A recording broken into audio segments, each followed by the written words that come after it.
Welche Wirtschaftspolitik würden Sie einleiten, wenn Sie die Aufgabe bekämen, den tiefsten Monatsgehalt eines Staatsangestellten von 123 Euro auf rund 1000 Euro zu erhöhen? Ein Wirtschaftswissenschaftler bekam genau diese Aufgabe im Jahr 2002. Die Menschen im Land sollen mehr Wohlstand und bessere Lebensqualität bekommen. Das im Jahr 2002 noch auf dem 55. Rang stehende Entwicklungsland soll bis Ende 2023 zu den 10 stärksten Volkswirtschaften gehören.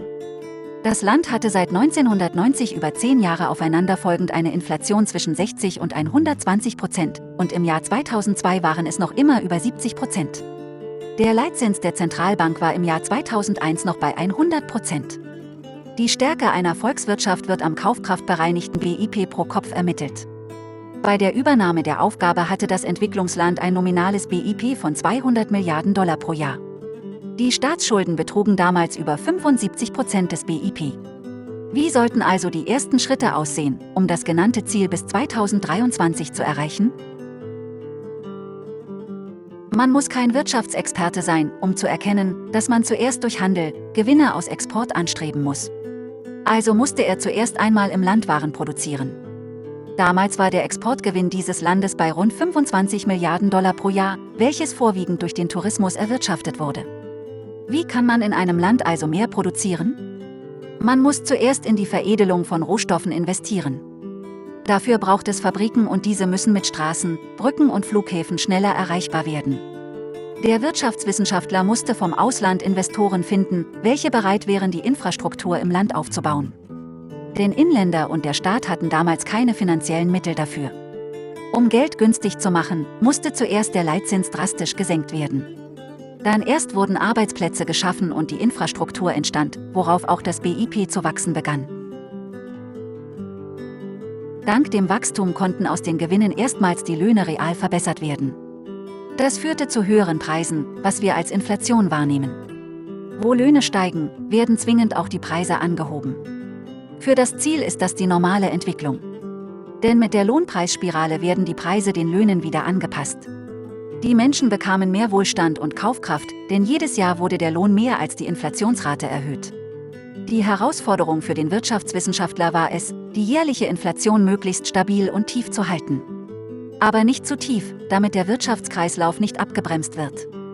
Noch im Jahr 2002 betrug die Inflation über 70%. Der Wirtschaftswissenschaftler schaffte es dann ein Jahr später, die Inflationsrate an der 10%-Grenze stabil zu halten. Mit Inflation wurde in Kombination zu realer Lohnerhöhung die Wirtschaft noch mehr angekurbelt, sodass immer mehr Gewinne erzeugt werden konnten. Das führte zu jährlichen Lohnerhöhungen, ohne dabei Schulden zu machen. Denn auch die Staatsschulden von 70% des BIP wurden auf 30% des BIP reduziert.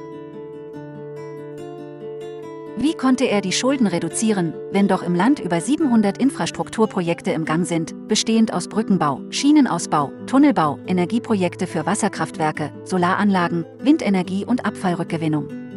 Die Steuergelder würden für so viele Projekte niemals reichen. Hier verraten wir, dass es sich hier um eine echte und aktuelle Situation handelt. Der hier erwähnte Wirtschaftswissenschaftler ist der Chef der türkischen Zentralbank. Seit 2002 wendet die Türkei das türkische Wirtschaftsmodell an. Das ist die Strategie, welche bereits das Osmanische Reich angewandt hatte. Heute kennt man es unter dem Begriff Bauen, Betreiben, Übergeben. Das bedeutet, der Flughafen wird durch eine private Firma gebaut und darauf durch die gleiche Firma betrieben. Die Baufirma verdient am fertigen Projekt, welche vom Staat an sie verpachtet wurde. Nach Ablauf einer bestimmten Laufzeit wird der Flughafen wieder an den Staat zurückgegeben. Dafür gewährt der Staat eine Garantie mit Geldrückgaben, wenn Flugzeuge zum Beispiel aufgrund einer Pandemie oder Erdbeben nicht mehr landen können. Auf diesem Weg wurden mehrere Krankenhäuser, Flughäfen, Staudämme, Kraftwerke und Straßen in kürzester Zeit gebaut, denn die Betreiberfirma möchte möglichst bald daraus Geld verdienen.